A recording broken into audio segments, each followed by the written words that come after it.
डरना नहीं है, अपना ही लाइव है, अपना ही कैमरा है, कोई चक्कर वाली बात नहीं। फैमिली है हम तो। Start ready. Hello everyone. तो मैं first of all I would introduce my self. I am Deepali. मैंने अनमोल सर का एनजीओ भी बहुत रिसेंटली ज्वाइन किया है। I am a volunteer at सर्स एनजीओ। तो आपने रोज़ सर की लाइव देखी होंगी और बोर हो गए होंगे तो आज कुछ अलग। Sorry to interrupt. पहली गल ਤਾਂ ਮੈਂ ਮੁਬਾਰਕਾਂ ਦਿੰਦਾ ਆਪਣੀ ਸਾਰੀ ਸੋਸ਼ਲ ਮੀਡੀਆ ਫੈਮਿਲੀ ਨੂੰ ਕਿ ਪਿਛਲੇ 5 ਸਾਲਾਂ ਦੇ ਵਿੱਚ ਪਹਿਲੀ ਐਜ਼ ਅ ਫੀਮੇਲ ਵਲੰਟੀਅਰ ਜਿਹੜੀ ਸ਼ਾਮ ਨੂੰ ਰੋਜ਼ ਸਾਡੀ ਭੈਣ ਦੀਪਾਲੀ ਪਿਛਲੇ 1.5 ਮਹੀਨੇ ਤੋਂ ਰੈਗੂਲਰ ਬਿਨਾਂ ਨਾਗੇ ਤੋਂ ਸ਼ਾਮ ਨੂੰ 7 ਵਜੇ ਤੋਂ ਲੈ ਕੇ 8:30 ਵਜੇ ਤੱਕ ਸਾਡੇ ਨਾਲ ਬੈਠਦੀ ਹੈ। ਕਿਉਂਕਿ ਜਦੋਂ ਸ਼ੁਰੂ 'ਚ ਇਹ ਭੈਣ ਆਈ ਸੀ ਔਰ ਇਹਨੇ ਆ ਕੇ ਮੈਨੂੰ ਇੰਟਰੋਡਿਊਸ ਕੀਤਾ ਕਿ ਇੱਦਾਂ ਮੈਂ ਸੇਵਾ ਕਰਨੀ ਚਾਹੁੰਦੀ ਹਾਂ ਤਾਂ ਮੈਨੂੰ ਲੱਗਿਆ ਸੀਗਾ ਕਿ 1-2 ਦਿਨ ਦਾ ਚਾਹ ਹੈ, ਉਸ ਤੋਂ ਬਾਅਦ ਨਹੀਂ ਆਏਗੀ, ਜੋ ਮੋਸਟਲੀ ਮੇਰੇ ਨਾਲ ਹੁੰਦਾ ਆਇਆ। ਤੇ ਮੈਂ ਵੀ ਕਹਿ ਦਿੱਤਾ ਕਿ ਹਾਂਜੀ, ਕਿਉਂਕਿ ਮੈਂ ਹਮੇਸ਼ਾ ਵੀਡੀਓ 'ਚ ਕਹਿੰਦਾ ਕਿ ਕੋਈ ਵੀ ਬੰਦਾ ਸਾਡੀ ਟੀਮ 'ਚ ਆ ਕੇ ਜੁੜ ਸਕਦਾ। ਤਾਂ ਵੈਨ ਸ਼ੀ ਕੇਮ ਤਾਂ ਮੈਨੂੰ ਨਹੀਂ ਪਤਾ ਸੀਗਾ ਕਿ ਇਹ ਰੈਗੂਲਰਲੀ ਆਪਣੀ ਜਿਹੜੀ ਡੈਡੀਕੇਸ਼ਨ ਆ ਸੇਵਾ ਨੂੰ ਲੈ ਕੇ ਉਹ ਇੰਨੀ ਸੀਰੀਅਸ ਹੋ ਕੇ ਸਾਡੇ ਕੋਲ ਆਏਗੀ। ਤੇ ਪਿਛਲੇ 1.5-2 ਮਹੀਨਿਆਂ ਤੋਂ ਰੈਗੂਲਰਲੀ ਭੈਣ ਆ ਰਹੀ ਹੈ ਤੇ ਬੈਠ ਕੇ ਹਰ ਇੱਕ ਪੇਸ਼ੈਂਟ ਸੁਣ ਰਹੀ ਹੈ, ਗੱਲਬਾਤ ਕਰ ਰਹੀ ਹੈ। ਤੇ ਇਹ ਗੱਲ ਇਹ ਨਹੀਂ ਹੈ ਕਿ ਇਹ ਪਹਿਲੀ ਕੁੜੀ ਹੈ ਜਿਹੜੀ ਸਾਡੀ ਐਨਜੀਓ ਨਾਲ ਜੁੜ ਰਹੀ ਹੈ, ਬਟ ਰੈਗੂਲਰਿਟੀ ਇਸ ਲੋਕ, ਕਿਉਂਕਿ ਕੁੜੀਆਂ 'ਚ ਕੀ ਹੁੰਦਾ ਮੋਸਟਲੀ ਮੈਨੂੰ ਇੱਕੋ ਗੱਲ ਸੁਣਨ 'ਚ ਮਿਲਦੀ ਸੀ ਕਿ ਵੀਰੇ ਅਸੀਂ ਸੇਵਾ ਕਰਨਾ ਚਾਹੁੰਦੇ ਹਾਂ ਪਰ ਅਸੀਂ ਆ ਨਹੀਂ ਸਕਦੇ, ਰਾਤ ਨੂੰ ਸ਼ਾਮ ਨੂੰ 7 ਵੱਜ ਜਾਂਦੇ ਆ, ਕੁੜੀਆਂ ਸੇਫ ਨਹੀਂ ਹੈਗੀਆਂ। ਇਹ ਗੱਲਾਂ ਮੈਨੂੰ ਸੁਣਨ 'ਚ ਆਉਂਦੀਆਂ ਰਹਿੰਦੀਆਂ ਸੀਗੀਆਂ। ਤੇ ਬਟ ਇਸ ਭੈਣ ਨੇ ਦਲੇਰੀ ਰੱਖੀ, ਹੌਸਲਾ ਰੱਖਿਆ, ਵੱਡਾ ਦਿਲ ਰੱਖਿਆ ਕਿ ਅਸੀਂ ਟੀਮ ਦੇ ਵਿੱਚ 7-8 ਮੁੰਡੇ ਹੁੰਦੇ ਆ ਤੇ ਇਕੱਲੀ ਭੈਣ ਨੇ ਆ ਕੇ ਸ਼ੁਰੂਆਤ ਕੀਤੀ ਔਰ ਸਾਡੇ ਵਿੱਚ ਵੀ ਬੜੇ ਚੇਂਜਸ ਆਏ। ਤੇ ਅੱਜ ਇਹ ਸਾਰੇ ਡਿਸਕ੍ਰਿਪਸ਼ਨ ਜਿਹੜੀ ਦੀਪਾਲੀ ਭੈਣ ਤੁਹਾਡੇ ਨਾਲ ਡਿਸਕਸ ਕਰੇਗੀ। ਪਹਿਲਾਂ ਹੀ ਸੌਰੀ ਹੈ ਜੇ ਉਹ ਪਹਿਲੀ ਵਾਰੀ ਕੈਮਰਾ ਫੇਸ ਕਰ ਰਹੀ ਹੈ। ਵੈਸੇ ਕਾਫੀ ਉਹ ਕਹਿ ਲਓ ਕਿ ਪੰਜਾਬੀ 'ਚ ਕਹਿ ਲਓਗੇ ਕਿ ਬਹੁਤ ਵੱਡੇ ਦਿਲ ਵਾਲੀ ਤੇ ਬਹੁਤ ਵਧੀਆ ਰਿਪਰੈਜ਼ੈਂਟ ਕਰੇਗੀ। ਜ਼ਰੂਰ ਸੁਣੋ। ਤੇ ਇੱਕ ਗੱਲ ਮੈਂ ਜਿਹੜੀ ਕਹਿਣੀ ਚਾਹੁੰਦਾ ਸੀ ਇਸ ਵੀਡੀਓ ਦੇ ਵਿੱਚ ਕਿ ਕਰਪਸ਼ਨ ਖਤਮ ਹੋਣੀ ਚਾਹੀਦੀ ਹੈ। ਇਹਦੇ ਨਾਲ ਕਹਿਣ ਨਾਲ ਕਰਪਸ਼ਨ ਮੁੱਕ ਨਹੀਂ ਜਾਣੀ। ਇੱਕ ਜਿਹੜੇ ਕੇਸ ਭੈਣ ਡਿਸਕਸ ਕਰੇਗੀ, ਇੱਕ ਬੜੀ ਸ਼ਰਮਨਾਕ ਹਰਕਤ ਜਿਹੜੀ ਮੈਂ ਅੱਛਾਈ ਤੇ ਬੁਰਾਈ ਸ਼ੇਅਰ ਕਰਦਾ ਰਹਿਣਾ, ਇੱਕ ਬੜੀ ਸ਼ਰਮ ਵਾਲੀ ਗੱਲ ਹੈ ਕਿ ਲੁਧਿਆਣੇ ਦੇ ਵਿੱਚ ਚਲੋ ਪ੍ਰਾਈਵੇਟ ਹਸਪੀਟਲਸ ਤਾਂ ਆਪਾਂ ਨੂੰ ਪਤਾ ਹੀ ਕਿ ਲੁੱਟਦੇ ਨੇ ਲੋਕਾਂ ਨੂੰ, ਐਡੇ ਮਹਿੰਗੇ ਟੈਸਟ ਲਿਖਦੇ ਨੇ। ਇੱਕ ਚੈਰੀਟੇਬਲ ਨਾਮ ਦਾ ਹਸਪੀਟਲ ਇੱਕ ਬੰਦਾ ਟੈਸਟ ਲਿਖ ਕੇ ਦੇ ਰਿਹਾ ਇੱਕ ਗੁਰਸਿੱਖ ਪਰਿਵਾਰ ਨੂੰ। ਮੇਰੇ ਕੋਲ ਬਾਬਾ ਜੀ ਬੈਠੇ ਨੇ, ਇਹ ਬੈਠੇ ਨੇ ਤੇ ਨਾਲ ਇਹਨਾਂ ਦੀ ਸਿਸਟਰ ਬੈਠੇ ਨੇ। ਮੈਂ ਚਲੋ ਹਸਪੀਟਲ ਦਾ ਨਾਮ ਨਹੀਂ ਲੈਣਾ ਕਿਉਂਕਿ ਮੇਰਾ ਕੰਮ ਨਹੀਂ ਹੈਗਾ ਕਿ ਮੈਂ ਭੰਡਾਂ ਤਮਾਸ਼ਬੀਨੀ ਕਰਾਂ, ਬਟ ਮੈਨੂੰ ਬੜਾ ਫੀਲ ਹੋਇਆ ਕਿ ਇਹ ਬਾਈ ਜੀ ਆਪਣੀ ਸਿਸਟਰ ਦੀ ਲੱਤ ਦੀ ਸਕੈਨ ਲਈ ਇੱਕ ਚੈਰੀਟੇਬਲ ਹਸਪੀਟਲ 'ਚ ਗਏ। ਉਹਨਾਂ ਨੇ ਸਕੈਨ ਲਿਖ ਕੇ ਦੇ ਦਿੱਤੀ ਕਿ ਜਾਓ ਫਲਾਣੀ ਜਗ੍ਹਾ ਜਾ ਕੇ ਸਕੈਨ ਕਰਾ ਲਓ। ਕਿੰਨੇ ਦੀ? 3800 ਰੁਪਏ ਦੀ। 3500 ਰੁਪਏ ਤੋਂ ਉੱਤੇ, ਮਤਲਬ ਲਾ ਲਓ 3600 ਦੀ ਵੀ ਹੋ ਸਕਦੀ ਹੈ, 4000 ਦੀ ਵੀ ਹੋ ਸਕਦੀ ਹੈ। ਤੇ ਜਦੋਂ ਮੈਂ ਸਕੈਨ ਪਤਾ ਕੀਤੀ ਆਪਣੇ ਲੈਬ ਤੋਂ ਜਿੱਥੇ ਸਾਡੀ ਸੈਟਿੰਗ ਹੈ ਉੱਥੇ 2200 ਰੁਪਏ ਦੀ। ਮੈਂ ਲੋਕਾਂ ਨੂੰ ਬੇਨਤੀ ਕਰਨਾ ਚਾਹੁੰਦਾ, ਮੈਂ ਡਾਕਟਰਾਂ ਨੂੰ ਨਹੀਂ ਬਦਲ ਸਕਦਾ। ਇਹਨਾਂ ਦੀ ਜੋ ਸੈਟਿੰਗ ਲੈਬਾਂ ਨਾਲ ਚੱਲਦੀ ਹੈ 50% ਡਾਕਟਰ ਨੂੰ ਮਿਲਦਾ ਜਾਂ ਹਸਪੀਟਲ ਨੂੰ ਮਿਲਦਾ, ਉਹ ਚੀਜ਼ਾਂ ਪਤਾ ਨਹੀਂ ਲੋਕਾਂ ਨੂੰ ਪਤਾ ਹੈ ਕਿ ਨਹੀਂ ਪਤਾ, ਪਰ ਮੈਂ ਦੱਸ ਦੇਣਾ ਚਾਹੁੰਦਾ ਕਿ ਜਦੋਂ ਵੀ ਕੋਈ ਡਾਕਟਰ ਕਿਸੇ ਲੈਬ ਦਾ ਟੈਸਟ ਲਿਖ ਕੇ ਦਿੰਦਾ ਉੱਥੇ 50% ਤੋਂ 60% ਕਮਿਸ਼ਨ ਬੰਨੀ ਹੁੰਦੀ ਹੈ। ਲੈਬ ਵਾਲੇ ਆਪਣੇ ਮੂੰਹੋਂ ਕਹਿੰਦੇ ਨੇ, ਮੇਰੇ ਨਾਲ ਉਹ ਹਿਸਾਬ ਨਹੀਂ ਹੈਗਾ। ਮੇਰੇ ਨਾਲ ਜੇ ਮੈਂ ਲੈਬ 'ਚੋਂ ਇਹਨਾਂ ਦਾ ਟੈਸਟ ਪੁੱਛਿਆ ਤਾਂ ਮੈਨੂੰ ਸਿਰਫ 2200 ਰੁਪਏ ਦਾ ਟੈਸਟ ਕੀਤਾ ਜਾਏਗਾ। ਜਿਹੜਾ ਬਾਕੀ ਪੈਸਾ ਉਹ ਕਮਿਸ਼ਨ ਨਹੀਂ ਲੈਣੀ ਤਾਂ ਸਾਨੂੰ ਲੈਸ ਹੋ ਜਾਏਗੀ। ਤਾਂ ਮੇਰੀ ਬੇਨਤੀ ਹੈ ਲੋਕਾਂ ਨੂੰ, ਜੇ ਤੁਹਾਡੇ ਕੋਲ ਟੈਸਟ ਕਰਾਉਣ ਜੋਗੇ ਪੈਸੇ ਨਹੀਂ ਹੈਗੇ ਜਾਂ ਤੁਸੀਂ ਸਸਤੇ ਟੈਸਟ ਕਰਾਉਣਾ ਚਾਹੁੰਦੇ ਹੋ ਉਹੀ ਸੇਮ ਲੈਬ ਤੋਂ ਜਿੱਥੋਂ ਤੁਸੀਂ ਕਰਾਉਣਾ ਚਾਹੁੰਦੇ ਹੋ ਤਾਂ ਮੇਰਾ ਕਾਰਡ ਲੈ ਜਾ ਕਰੋ। ਮੇਰੇ ਕਾਰਡ ਨਾਲ ਕੀ ਹੁੰਦਾ, ਜਿਹੜੇ ਡਾਕਟਰ ਦੇ ਕਾਰਡ ਹੁੰਦੇ ਆ ਨਾ, ਉਹਦੇ ਜੇ ਸਪੋਜ਼ ਇਹਨਾਂ ਨੂੰ ਸਕੈਨ ਲਿਖ ਕੇ ਦਿੱਤੀ, ਡਾਕਟਰ ਨੇ ਆਪਣਾ ਕਾਰਡ ਦੇਤਾ ਕਿ ਆ ਦਿਖਾ ਦਿਓ, ਤਾਂ ਉਹਦਾ ਮਤਲਬ ਹੈ ਕਿ ਡਾਕਟਰ ਦੇ ਅਕਾਊਂਟ ਦੇ ਵਿੱਚ ਇਹਨਾਂ ਦੀ 3500 ਦੇ ਵਿੱਚੋਂ 50% ਚੱਲ ਜਾਣਾ। ਮੇਰਾ ਕਾਰਡ ਦਿਖਾਉਣ ਨਾਲ ਕੀ ਹੋਣਾ ਕਿ ਮੇਰੇ ਅਕਾਊਂਟ ਦੇ ਵਿੱਚ ਕੁਝ ਨਹੀਂ ਆਣਾ, ਬਟ 50% ਇਹਨਾਂ ਨੂੰ ਡਿਸਕਾਊਂਟ ਹੋ ਜਾਣਾ। ਉੱਦਾਂ ਹੀ ਜਿਹੜੀ 3800 4000 ਦੀ ਸਕੈਨ ਹੈ ਉਹ 2200 ਰੁਪਏ ਦੇ ਵਿੱਚ ਹੋ ਰਹੀ ਹੈ। ਤੇ ਜੇ ਉਸ ਤੋਂ ਵੀ ਸਸਤੀ ਕੋਈ ਸਾਡੀ ਕਰ ਸਕਦਾ ਤਾਂ ਅਸੀਂ ਉਹਦੇ ਕੋਲ ਕਰਾ ਲਿਆ ਕਰਾਂਗੇ, ਕਿਉਂਕਿ ਅਸੀਂ ਚਾਹੁੰਦੇ ਸਾਡੇ ਡੋਨਰਾਂ ਦਾ ਪੈਸਾ ਘੱਟ ਜ਼ਿਆਦਾ ਮਰੀਜ਼ਾਂ ਤੇ ਲੱਗੇ। ਬਾਕੀ ਦੀਪਾਲੀ ਭੈਣ ਕੰਟੀਨਿਊ ਕਰੂਗੀ। ਤੇ ਸੌਰੀ ਫॉर ਇੰਟਰਪਸ਼ਨ, ਮੈਂ ਆ ਟੌਪਿਕ ਜਿਹੜਾ ਜ਼ਰੂਰੀ ਸ਼ੇਅਰ ਕਰਨਾ ਸੀ। Continue. We were on introduction. तो मैंने अपना इंट्रोडक्शन तो दिया, अगर I am a recent volunteer, तो it is my first live.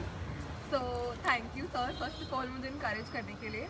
सो मतलब ये सारे पेशेंट्स आप देख रहे हो जो यहाँ पर रोज़ आते हैं हेल्थ के लिए, लाइक बहुत बुरी कंडीशंस में भी हैं उनकी हेल्थ, मतलब जो उनके पेशेंट्स हैं वो बहुत फिज़िकली वो बहुत सफ़र कर रहे हैं, फिर भी वो रोज़ यहाँ पर आते हैं क्योंकि उनको वो ट्रीटमेंट तो वो मिल ही नहीं सकता ना जो हम लोग जैसे हमारे क्लास के लोग या हम लोग करवा सकते हैं, वो भी क्योंकि अफोर्डेबिलिटी नहीं है उनके पास। प्राइवेट हॉस्पिटल्स उनको उतना ट्रीटमेंट नहीं देंगे तो वो उस तरीके से देंगे कि घर बार सब बिक जाएगा उनका, सब निकल जाएगा। उसके बाद भी कोई गारंटी नहीं है कि उनका पेशेंट सही होता है नहीं होता है, पर उनका सब कुछ बिक जाएगा। अब ये है इनका NGO से मतलब इनके 1.5 साल के बच्चे का ट्रीटमेंट हो रहा है। पहले तो जो फिजिकली इतना सफ़र कर रहा है, पर एक प्राइवेट हॉस्पिटल में जाकर वो अफोर्ड नहीं कर सकते हैं ट्रीटमेंट करवाना, तो वो PGI से करवा रहे हैं। उनका ऑपरेशन उनके बेटे का होना है, जो कुछ थोड़ी टाइम में लाइक 1.5-2 मंथ्स के अंदर शेड्यूल करवा रहे हैं। पर वो रोज़ आते हैं यहाँ पर। मैं जब से आ रही हूँ उससे भी पहले से आ रहे हैं सर, यहाँ पर रोज़ आते हैं, सर से हेल्प मांगते हैं, डोनर्स की वेट करते हैं कि कोई डोनर आएगा उनको डोनेट करेगा। और कई बार ऐसा भी होता है कि नहीं डोनर होता तो वो ऐसे ही वापस खाली हाथ चले जाते हैं। बट उनके पास कोई और ऑप्शन नहीं है ना, क्योंकि वो तो मतलब जो है अब उनके पास उतने में वो करवा रहे हैं जैसा भी है, बट प्राइवेट हॉस्पिटल में करवाना उनके बस की बात नहीं है। तो ऐसी भी कंडीशंस हैं जो हम लोगों के वर्ल्ड से बिल्कुल अलग चल रही हैं, जो हमें शायद अपने लाइफस्टाइल में कभी देखने को भी ना मिले, कि लोग इतने भी परेशान हैं। वो इतने टाइम से 8-9 महीने से आ रहे हैं रोज़ रेगुलरली, मतलब अगर हम एज अ टीम रेगुलरली आ रहे हैं तो एज अ सफरर रेगुलरली आ रहे हैं, रोज़ आते हैं वो यहाँ पे। मैंने इन्हें रोज़ देखा है आते हुए। उसके बाद ये है इनकी मतलब एज कुछ खास नहीं होगी, आपके हमारी एज के होंगे ये, और ये अपनी मदर के लिए यहाँ पे आते हैं रोज़। उनका एक ऑपरेशन होना है, उनकी हो गया है उनका ऑपरेशन, उसके लिए उन्होंने मनी जो इकट्ठी करनी है की है, उसके लिए वो रोज़ आए हैं। मतलब आपकी हमारी एज के बच्चे नॉर्मली क्या करते हैं कि हाँ हम घूम लिए रोज़, शाम को दोस्तों के साथ थोड़ा सा टाइम स्पेंड कर लिया, पर वो बेचारा आता है रोज़ अपनी मदर के लिए कि मैं अपनी माँ का इलाज अच्छे से करवा पाऊँ ताकि वो बच जाए। रसौली निकल गई ना, डॉक्टर ने दिखाई रसौली, दिखाओ। इनके मदर के पेट में रसौली थी जो तकरीबन आप फोटो में देखिए and you will be shocked कि एक 30, ये देखो, ये कम से कम 2-2.5 किलो की बॉल है जो इनकी मदर के पेट में, एक कह लो कि मौत का एक चारों तरफ से माँ को घेरा हुआ था। हम वो भी लोग सोसाइटी में देखते हैं इन्हों के हिंदी के चक्कर से, मैं भी हिंदी से शुरू हो गया, बट चलो इट्स गुड। कई लोगों को गिला शिकवा होंगे कि पंजाबी बोलते रहते हैं, मेरी माँ बोली पंजाबी तो मैं एंडले साह तक वही बोलांगा। बट हाँ, language is just an intermediation कि ਤੁਹਾਡਾ ਇੱਕ ਮੈਸੇਜ ਲੋਕਾਂ ਤੱਕ ਪਹੁੰਚਾਉਣ ਲਈ। ਇਹ ਹੁਣ ਗਰਾਰੀ ਨਹੀਂ ਹੈਗੀ ਕਿ ਮੈਂ ਪੰਜਾਬੀ 'ਚ ਹੀ ਬੋਲਣਾ। ਜਿਹੜੇ ਗੋਰੇ ਆ ਜੀ ਉਹਨਾਂ ਨੂੰ ਅਸੀਂ ਸਮਝਾਉਣਾ ਆਪਣੀ NGO ਬਾਰੇ ਤਾਂ ਸਾਨੂੰ ਇੰਗਲਿਸ਼ ਬੋਲਣੀ ਪਏਗੀ, ਹਿੰਦੀ ਵਾਲਿਆਂ ਨੂੰ ਸਮਝਾਉਣਾ ਜੇ ਹਿੰਦੀ ਬੋਲਣੀ ਪਏਗੀ। ਤਾਂ ਇਹਦਾ ਮਤਲਬ ਇਹ ਨਹੀਂ ਹੈ ਕਿ ਮੈਂ ਹਿੰਦੀ ਬੋਲ ਰਿਹਾ ਤੇ ਜੀ ਮੈਂ ਪੰਜਾਬੀ ਤੋਂ ਦੂਰ ਹਾਂ। It's not about that, it's about just an language. ਇਹਨਾਂ ਦੀ ਜਿਹੜੇ ਮਦਰ ਹੈ ਸਾਡੇ ਕੋਲ ਪਿਛਲੇ 2-2.5 ਮਹੀਨੇ ਤੋਂ ਆ ਰਹੇ ਸੀਗੇ, ਤਾਂ 2 ਕਿਲੋ ਦੀ ਪੇਟ ਦੇ ਵਿੱਚ ਜਿਹੜੀ ਮਾਂ ਦੇ ਰਸੌਲੀ ਹੋਵੇ ਉਹ ਪੁੱਤ ਕਿੱਦਾਂ ਸ਼ਾਂਤੀ ਨਾਲ ਸੋਊਗਾ। ਔਰ ਦੂਜਾ, ਉਹ ਪੁੱਤ ਸੋਸ਼ਲ ਮੀਡੀਆ ਤੇ ਦੇਖ ਰਿਹਾ ਕਿ ਲੋਕ ਕਿੰਨੀਆਂ ਲਾਹਨਤਾਂ ਪਾਉਂਦੇ ਆ ਉਹ ਮੁੰਡੇ ਨੂੰ ਜਿਹੜੇ ਆਪਣੇ ਮਾਪੇ ਨੂੰ ਘਰੋਂ ਕੱਢ ਦਿੰਦੇ ਆ। ਤੇ ਦੇਖਿਆ ਜਾਵੇ ਤਾਂ ਫੁੱਲ ਦੇ ਹਾਰ ਤਾਂ ਉਹਨਾਂ ਨੂੰ ਵੀ ਨਹੀਂ ਪਾਏ ਨਾ ਜਿਨ੍ਹਾਂ ਨੇ ਆਪਣੇ ਮਾਪੇ ਨੂੰ ਪੁੱਛਿਆ ਹੋਇਆ, ਜਿਹੜੇ ਸੇਵਾ ਕਰ ਰਹੇ ਨੇ।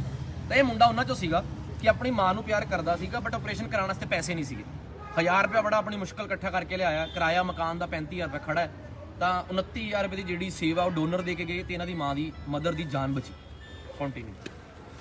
और इनके बारे में आपको सर ने बताया कि मतलब एक चैरिटेबल हॉस्पिटल ने इनको टेस्ट इतना हाईली चार्ज कर लिया, तो वो बेचारे जाके ट्रीटमेंट क्या करवाएंगे जब टेस्ट पे इतना पैसा वो लोग खर्च देंगे, तो ट्रीटमेंट क्या लेंगे। वो बंदा तो थक हार के घर पे ही बैठ जाएगा ना कि छोड़ो भाई क्या है, भगवान के सारे छोड़ देते, मर गए बच गए। वैसे लुधियाने वालियां ਨੂੰ ਇੱਕ ਹਾਂਜੀ ਭਾਜੀ ਤੁਹਾਨੂੰ ਵੈਸੇ ਸੁਣ ਕੇ ਹੈਰਾਨਗੀ ਨਹੀਂ ਹੁੰਦੀ ਕਿ ਇੱਕ ਟੈਸਟ ਜਿਹੜਾ 3804 ਰੁਪਏ ਦਾ ਤੁਹਾਨੂੰ ਲਿਖਤਾ ਤੇ ਸਾਡੇ ਲਈ 2200 ਰੁਪਏ ਦਾ। ਅਸੀਂ ਤੁਹਾਡਾ ਬਹੁਤ ਧੰਨਵਾਦ ਕਰਦੇ ਹਾਂ ਜੀ। ਅਸੀਂ ਜਿੱਥੋਂ ਅਸੀਂ ਆਏ ਹਾਂ ਨਾ ਜੀ, ਤੁਹਾਡੀਆਂ ਗੱਲਾਂ ਮਾਰ ਕੇ ਕਿਸੇ ਪਾਠ ਕੀਤਾ ਸੀਗਾ ਜੀ, ਇੱਕ ਪਾਠ ਕੀਤਾ ਸੀਗਾ, ਉਹ ਕਹਿੰਦੇ ਵੀ ਉਹ ਦੋਸਤੋ ਤਾਂ ਤੁਸੀਂ ਆ ਕੇ ਬੋਲੋ। ਅਸੀਂ ਤੁਹਾਡਾ ਬਹੁਤ ਬਹੁਤ ਧੰਨਵਾਦ ਵਾਹਿਗੁਰੂ। ਕਿਉਂਕਿ ਹਰੇਕ ਹਸਪਤਾਲ ਜਾਈਦਾ ਸਾਨੂੰ ਲੁੱਟ ਲੈਂਦੇ ਨੇ, ਬਿਨਾਂ ਪੈਸਿਆਂ ਤੋਂ ਵੜ ਨਹੀਂ ਦਿੰਦੇ, ਬਿਨਾਂ ਪੈਸਿਆਂ ਤੋਂ ਵੜ ਨਹੀਂ ਦਿੰਦੇ। ਸਾਡੇ ਕੋਲ ਪੈਸਾ ਨਹੀਂ ਹੈਗਾ, ਇਸ ਕਰਕੇ ਤੁਹਾਡੇ ਕੋਲ ਅਸੀਂ ਵਾਹਿਗੁਰੂ ਨੇ ਤੁਹਾਡੀ ਹੈਲਪ ਕਰਾਤੀ। ਤੁਹਾਡਾ ਜਿਹੜਾ ਸਕੈਨ ਆ ਉਹ ਫ੍ਰੀ ਹੋ ਜਾਏਗੀ। ਅਸੀਂ ਅੱਗੇ ਵਾਸਤੇ ਵੀ ਤੁਹਾਡਾ ਧੰਨਵਾਦ ਕਰਦੇ। ਕਿੱਥੋਂ ਆਏ ਹੋ ਤੁਸੀਂ? ਅਸੀਂ ਮੇਰਾ ਪਿੰਡ ਦਾ ਵੀ ਪੈਰ ਦੇ ਲੱਗ ਗਿਆ ਲੂਣਾ ਤੋਂ। ਅੱਛਾ, ਪੈਲ ਤੇ ਮੇਰੀ ਸਿਸਟਰ ਇਹਨਾਂ ਦੇ ਘਰ ਵਾਲੇ ਹੈ ਨਹੀਂ ਜੀ, ਮੇਰੇ ਜੀਜਾ ਜੀ ਹੈ ਨੇ, ਇਹ ਇੱਥੇ ਰਹਿੰਦੇ ਨੇ ਜੀ। ਬੜੀ ਵੱਡੀ ਮਿਸਾਲ ਹੈ ਭਾਜੀ ਕਿ ਇਸ ਉਮਰ ਦੇ ਵਿੱਚ ਵੀ ਤੁਸੀਂ ਭੈਣ ਭਰਾ ਦਾ ਰਿਸ਼ਤਾ ਜਿਹੜਾ ਉਹ ਬਹੁਤ ਕਾਇਮ ਜਾਏਂਗੇ ਜੀ, ਇਹਦਾ ਬੜਾ ਬਹੁਤ ਹੈ। ਕਿੰਨੇ ਗੁੱਡੀਆਂ ਨੇ। ਤੁਸੀਂ ਸਿਰਫ ਗੁਰੂ ਸਾਹਿਬ ਨੂੰ ਇਹ ਅਰਦਾਸ ਕਰਿਓ ਕਿ ਜਿਹੜੀ ਆ ਭੈਣਾਂ ਬੇਨਤੀ ਤੁਹਾਡੀ ਬਸ ਕੀ ਆ ਦੇਖੋ ਜਿਹੜੀ ਬੇਨਤੀ ਮੈਂ ਕਰਦਾ ਰਹਿਣਾ ਜੀ, ਫਿਰ ਵੀ ਗੁਰਦੁਆਰੇ 'ਚ ਵੀ ਵਾਹਿਗੁਰੂ ਉਹ ਸਾਹਿਬ ਲੰਬੀਆਂ ਤੁਸੀਂ ਇਹ ਦੇਖੋ ਕਿ ਇੰਨੀ ਛੋਟੀ ਉਮਰ ਦੇ ਯੰਗਸਟਰ ਜਿਹੜੇ ਅੱਜ ਕੱਲ ਨਸ਼ਿਆਂ ਕਰਕੇ ਬਦਨਾਮ ਨੇ ਜਾਂ ਕੱਪੜਿਆਂ ਕਰਕੇ, ਉਹ ਇੱਕ ਭੈਣ ਇੰਨੀ 18-20 ਸਾਲ ਦੀ ਉਮਰ ਦੀ ਇੱਥੇ ਦੇਖੋ ਲੋਕਾਂ ਦੀ ਹੈਲਪ ਲਈ ਖੜੀ ਹੈ, ਬਹੁਤ ਵੱਡੀ ਗੱਲ ਹੈ। ਜੀ ਅੱਜ ਇਹਨਾਂ ਦਾ ਨਾਮ ਸੁਣਿਆ ਤੇ ਇਹਨਾਂ ਦੀ ਵੀ ਬੇਨਤੀ ਜ਼ਰੂਰ ਕਰਾਂਗੇ ਜੀ ਅਸੀਂ, ਕਿਉਂਕਿ ਇਹਨਾਂ ਦਾ ਨਾਮ ਨਹੀਂ ਜਾਣਦੇ ਸੀ। ਚਲੋ। और ये एक अलग केस है जो 2 साल से मतलब हमारा एनजीओ इनके लिए काम कर रहा है। 2 साल से इनके बेटे बात है जी, ये तो कितने साल का बेटा है? 32 साल 32 साल का लड़का है जिसके डायलिसिस हो रहे हैं 2 साल से। और ये मदर देखो मतलब जो रोज आ रही है 2 साल से यहाँ पे हेल्प लेने के लिए, रोज नहीं, twice in a week, twice in a week आ रही है। वो भी मतलब एक साइड अपने बच्चे को देखना और एक साइड यहाँ आकर हेल्प भी अरेंज करनी, मतलब वो भी एक मदर के लिए एक मतलब बहुत स्ट्रॉन्ग रहकर वो अपने बच्चे को संभाल रहे हैं जिसका डायलिसिस 2 साल से हो रहा है। और मतलब देख रहे हैं वो अपने बच्चे को पेन में देख रहे हैं, पर क्यों देख रहे हैं वो इतने पेन में भी, और यहाँ भी उन्हें क्यों आना पड़ रहा है? अगेन सेम चीज़ कि वो प्राइवेट हॉस्पिटल अफोर्ड नहीं कर सकते और जहाँ पे भी उनको ट्रीटमेंट लेना है वहाँ पे खर्चा बहुत ज़्यादा है। हाँ ठीक है, भगवान ने उन्हें रिसोर्सेज नहीं दिए तो हमारी सोसाइटी ने भी कुछ बहुत ज़्यादा नहीं कर दिया उनके लिए कि उनको उतना एटलीस्ट थोड़ा सा भी मिल जाता तो वो शायद वो इतने धक्के नहीं खा रहे होते। बट सिंस आप इतने टाइम से आ रहे हो तो ये भी बहुत स्ट्रॉन्ग रहकर ये लेडी अपने प्रॉब्लम को फेस कर रही है। ये भी हमारी सोसाइटी का एक पार्ट है जहाँ हम लोग शाम को एंजॉय करेंगे, फैमिली के साथ टाइम स्पेंड करेंगे। वो बेचारी यहाँ पे धक्के खा रही है कि मेरे को मेरे बेटे के इलाज के लिए पैसे मिल जाए। बहुत बहुत धन्यवाद करते हैं तो पापा बता रहे हैं ਮਾਂ ਦੀ ਇਹ ਭੈਣ ਨੂੰ ਆਸ਼ੀਰਵਾਦ ਦਿਓ ਜਿਹੜੀ ਸਾਡੇ ਨਾਲ ਜੁੜੀ ਹੈ ਤੇ कि पापा ਵਾਹਿਗੁਰੂ। उसके बाद ये पेशेंट है छुट्टी हुई पड़ी है, 1 लाख बिल खड़ा है, पैसे नहीं छुट्टी इनके कराने पास के लिए। पैसे नहीं है देने के लिए और उनके मन में डर है कि अगर मैंने पैसे नहीं दिए तो मेरे पेशेंट को कुछ कर देंगे। अब इस इमेज के लिए आप बताओ कि कौन रिस्पॉन्सिबल है? आप रिस्पॉन्सिबल हो, हम रिस्पॉन्सिबल है, ये खुद रिस्पॉन्सिबल है? क्यों इनके मन में इमेज बन रही है? कभी इन्होंने किसी से एक हुआ इंस्टेंस सुना होगा कि अगर पैसे नहीं दिए तो शायद हमारे पेशेंट को वो कुछ कर देंगे? ये प्राइवेट हॉस्पिटल, एक बहुत रिनाउंड हॉस्पिटल में इनका पेशेंट एडमिट है, ठीक हो चुका है, पर अब इनको छुट्टी नहीं मिलनी है क्योंकि इनके पास उतने पैसे नहीं है। 1,03,000 के अराउंड की फिगर है जो इनके पास, 1 लाख से ऊपर इनका खर्चा भी हो गया। इनके हाथ में 1 लाख का बिल है जो इनको पे करना है। पर एक प्राइवेट हॉस्पिटल में, बहुत रिनाउंड हॉस्पिटल में जहाँ पर इनका पेशेंट है और इनको डर है कि अगर मैंने पैसे नहीं दिए तो जो मेरा पेशेंट ठीक हुआ है ना वो उसको भी कुछ कर देंगे। अब इस इमेज के लिए आप बताओ कि कौन रिस्पॉन्सिबल है? कोई ऐसा इंस्टेंस हुआ होगा या उनके मन में वो डर भी क्यों है कि अगर उन्होंने डॉक्टर से इंटरेक्ट किया, डॉक्टर ने उनसे बात वैसे करी होगी ना कि उनके मन में, गरीब आदमी है, डर बैठ गया होगा ना उनके मन में कि मुझे तो कुछ पता नहीं है क्या हो गया वहाँ पे, क्या नहीं हुआ, मैं तो सिर्फ पछताता रह जाऊँगा कि अगर पेशेंट मेरे हाथ से निकल गया। ये एक प्राइवेट हॉस्पिटल के पेशेंट है, इनका पोता एडमिट है। इसके बाद ये अंकल है जिनका मतलब मेरे भी ग्रैंडफादर की एज के, जिनका पोता एडमिट है हॉस्पिटल में। ये यहाँ पर आ रहे हैं इस एज में जहाँ इनकी सेवा हो रही होनी चाहिए। ठीक है, उनकी गलती नहीं है कि उनके पेशेंट को कोई प्रॉब्लम हुई है, कुछ भी है, पर आप ये देखो कि उनको यहाँ पर आकर सफ़र करना पड़ता है। ठीक है, हमारे टीममेट्स अटेंड कर लेंगे उनको, पर कई बार उनको भी तो डिसअपॉइंटमेंट होती होगी लाइफ में। बुरा लगता होगा कि मैंने ऐसा क्या किया था जो मुझे ये कर्म मिले हैं अपने आसपास के लोगों को देखकर कि मैं इस उम्र में, जहाँ मेरी उम्र के लोगों की सेवा होती है, मैं अपने पोते की सेवा करने के लिए, मतलब कोई बुरी बात नहीं है उसमें, बट धक्के खाने पड़ रहे हैं लोगों को यहाँ पर। ये सारे लोग मतलब जो हमारे मतलब कहने का मतलब है दीपाली जी का कि हमारे हेल्थ सिस्टम का, आपने पहले कभी यहाँ पर आने से पहले कभी फील किया था ये सिचुएशन को?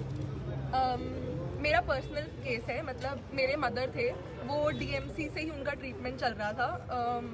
उनका भी रीनल फेलियर की प्रॉब्लम थी, she is no more, but उनका ट्रीटमेंट वहीं चल रहा था डीएमसी में। मैंने उनके साथ विजिट किया है, मैंने वहाँ पेशेंट्स देखे हैं। वहाँ बाहर जो बैठते थे ना, वो इनके जैसे केसेस थे जो जिनके पास पैसे नहीं थे बिल पे करने के लिए। अब उन्हें वहीं बैठना पड़ता था क्योंकि ना पेशेंट को छुट्टी हो रही है, ठीक है पेशेंट को उनकी छुट्टी नहीं हो रही है।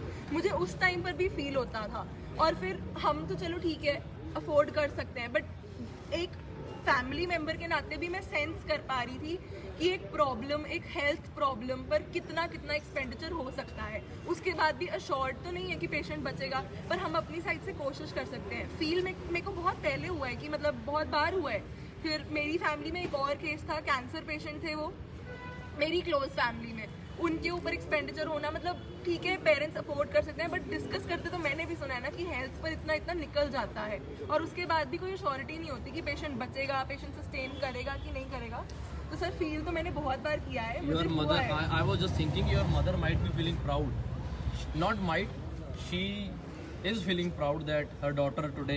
ਕਿ ਇਹਨਾਂ ਨੇ ਮੈਨੂੰ ਜਦੋਂ ਦੱਸਿਆ ਸੀਗਾ ਕਿ ਮੇਰੇ ਮਦਰ ਨਹੀਂ ਹੈ ਤਾਂ ਆਈ ਵਾਸ ਆਲਸੋ ਸ਼ੌਕਡ ਕਿ ਹਨਾ ਕਿ ਮਤਲਬ ਚਲੋ ਅਗਲੀ ਨੇ ਮੁੱਲ ਮੋੜਿਆ ਆਪਣੀ ਮਾਂ ਦੀਆਂ, ਕਹਿ ਲਓ ਕਿ ਮਾਂ ਦਾ ਇੱਕ ਪਿਆਰ ਹੁੰਦਾ ਹੈ, ਮਾਂ ਦਾ ਪਰਵਰਿਸ਼ ਹੁੰਦੀ ਹੈ, ਉਹਨੇ ਮੁੱਲ ਮੋੜਿਆ। ਅੱਜ ਦੇਖੋ ਬਹੁਤ ਵੱਡੀ ਗੱਲ ਹੈ, 5-7 ਮੁੰਡੇ ਸ਼ਾਮ ਨੂੰ ਸੇਵਾ ਕਰਦੇ, ਉਹਦੇ ਵਿੱਚ ਆ ਕੇ ਜੁਰਤ ਨਾਲ ਖੜਨਾ ਬੈਠਣਾ, ਮੈਂ ਤਾਂ ਐਪਰੀਸ਼ੀਏਟ ਹੀ ਕਰ ਸਕਦਾ। ਮੇਰੇ ਕੋਲ ਇਹਨੂੰ ਭੈਣ ਕਿਹਾ ਤੇ ਜਦੋਂ ਤੱਕ ਸਾਹ ਨੇ ਇਹਦੇ ਨਾਲ ਖੜਾਂਗੇ। ਤੇ ਇਸ ਐਨਜੀਓ ਨੂੰ ਇਹਨੇ ਪਹਿਲੀ ਰਿਪਰੈਜ਼ੈਂਟ ਕਹਿ ਲਓ ਕਿ ਠੋਕ ਕੇ ਰਿਪਰੈਜ਼ੈਂਟ ਕੀਤਾ ਕਿ ਕੁੜੀਆਂ ਵੀ ਇਸ ਐਨਜੀਓ 'ਚ ਸ਼ਾਮ ਨੂੰ ਕੰਮ ਕਰ ਸਕਦੀਆਂ।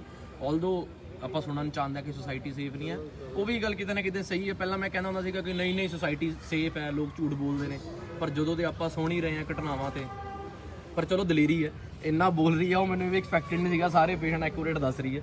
ਤੇ ਅੱਗੇ ਇਹ ਵੀ ਪੇਸ਼ੈਂਟ ਹੈ, ਅੱਗੇ ਉਹ ਭੈਣ ਬੈਠੀ ਆ, ਦੱਸੋ ਇਨ ਸ਼ਾਰਟ। ये है मतलब इनकी बेटी एडमिट है, इनकी बेटी एडमिट है जिसको कोई ब्रेन मतलब सिर की कोई प्रॉब्लम हुई है, दिमाग में कीड़ा हुआ है, सिर में शायद कीड़ा है, कीड़ा है जो रिपोर्ट्स आई हैं। पर गुब्बारे बेचते हैं इनके पास, ये बलून सेलर मतलब ऐसे छोटे छोटे दिहाड़ी वाले काम वाले पेशेंट्स हैं ये सारे। इनके पास अफोर्डेबिलिटी कितनी है, 300-400 रोज का, बस ये है इनके पास। अब ये कहाँ जाएंगे इलाज कराने? प्राइवेट में। गवर्नमेंट हॉस्पिटल्स ऐसी प्रॉब्लम्स का ट्रीटमेंट नहीं देते, ये मुझे भी पता है, आपको भी पता है। लाइक हम एजुकेटेड लोग हैं, हमें भी पता है। आप या हम फर्स्ट प्रेफरेंस कभी भी गवर्नमेंट हॉस्पिटल को नहीं रखेंगे, this I can say it openly. उसके बाद प्राइवेट हॉस्पिटल जाएंगे, घर बार शायद ही इनका कुछ होगा। मतलब गवर्नमेंट हॉस्पिटल्स वाले स्टाफ जो है वो गुस्सा ना करे इस बात का, because she is speaking on practical basis. तो मैं एक गल समझदा कि प्राइवेट वाले तो चलो जो करते ही करते हैं, गवर्नमेंट वाले अपना वालों पूरा जोर लाते हैं, क्योंकि जो गवर्नमेंट काम कर रहे हैं वो भी साडे भैन भरा ही ने, कोई साडे दुश्मन तो है नहीं।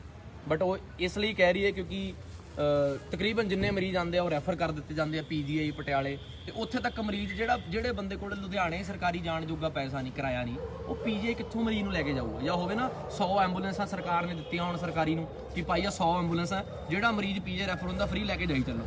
ਐਂਬੂਲੈਂਸਾਂ 2 ਨੇ, 108 ਤੇ ਜੇ ਤੁਸੀਂ ਫੋਨ ਕਰਦੇ ਹੋ PGI ਜਾਣ ਵਾਲੀਆਂ, ਤੇ ਜੇ ਪਿੱਛੇ ਐਮਰਜੈਂਸੀ ਕੋਈ ਪ੍ਰੈਗਨੈਂਟ ਲੇਡੀ ਆ ਜਾਓ ਤਾਂ ਉਹ ਕਿੱਥੇ ਜਾਊਗੀ? ਪ੍ਰਾਈਵੇਟ ਜਾਊਗਾ, ਤਾਂ ਕੋਈ ਪੈਸਾ ਨਹੀਂ, ਤੇ ਕੀ ਕਰੂਗੀ? ਫਿਰ ਰੋਡ ਤੇ ਬੱਚਾ ਹੋ ਜਾਂਦਾ। ਜਦੋਂ ਪਿੱਛੇ ਕਿੰਨੀਆਂ ਘਟਨਾਵਾਂ ਆ ਗਈਆਂ ਕਿ ਹਸਪੀਟਲ ਦੀ ਪਾਰਕਿੰਗ ਦੇ ਵਿੱਚ ਇੱਕ ਭੈਣ ਨੇ ਜਨਮ ਦੇ ਦਿੱਤਾ ਇੱਕ ਬੱਚੇ ਨੂੰ, ਆ ਪਿੱਛੇ ਮੋਗੇ ਘਟਨਾ ਹੋਈ ਸੀ, ਕੀ ਕਾਰਵਾਈ ਹੋਈ?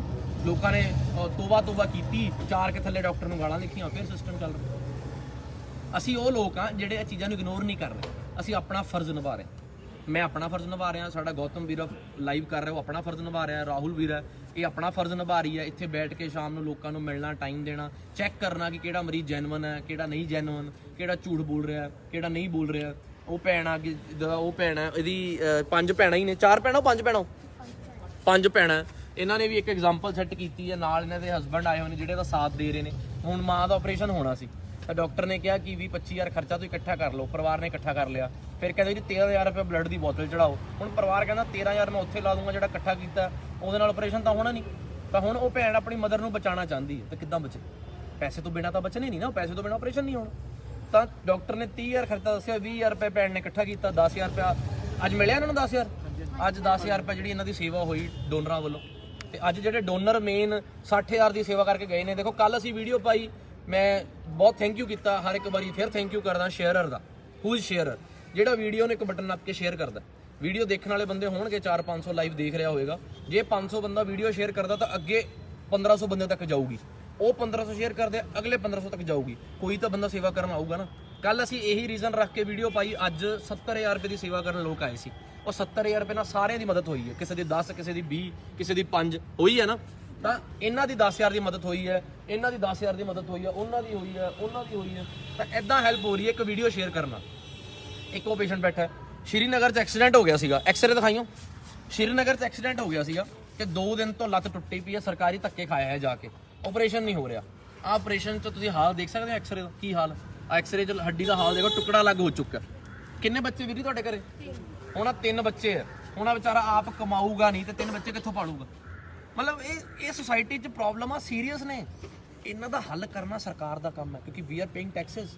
ਉਹ ਇੱਕ ਹੈਲਥ ਤੇ ਐਜੂਕੇਸ਼ਨ ਤਾਂ ਸੁਧਾਰ ਦਿਓ, ਬਟ ਨਹੀਂ 5 ਸਾਲ ਤੋਂ ਗਲਾ ਪਾੜ ਰਹੇ ਆ, ਹੋਰ ਪਾੜੀ ਚੱਲ, ਸਾਨੂੰ ਕੀ ਫਰਕ ਪੈਂਦਾ? ਲੋਕਾਂ ਨੇ ਤਾਂ ਦਾਰੂ ਦੀ ਬੋਤਲ ਤੇ ਵੋਟ ਪਾਣੀ ਹੈ। ਹੁਣ ਇਹ ਇੱਕ ਸੋਲੂਸ਼ਨ ਹੈਗਾ ਕਿ ਟੀਵੀ ਮੋਰੇ ਬਹਿ ਕੇ 4 ਲੀਡਰਾਂ ਨੂੰ ਗਾਲਾਂ ਕੱਢ ਲਓ, ਸਿਸਟਮ ਬਾਰੇ ਬੋਲੋ, ਉਹ ਬੜਾ ਬੁਰਾ ਹਾਲ ਹੈ, ਬੜਾ ਬੁਰਾ ਹਾਲ ਹੈ, ਜਾਂ ਸਿਸਟਮ 'ਚ ਵੜ ਕੇ ਕੰਮ ਕਰ ਲਓ।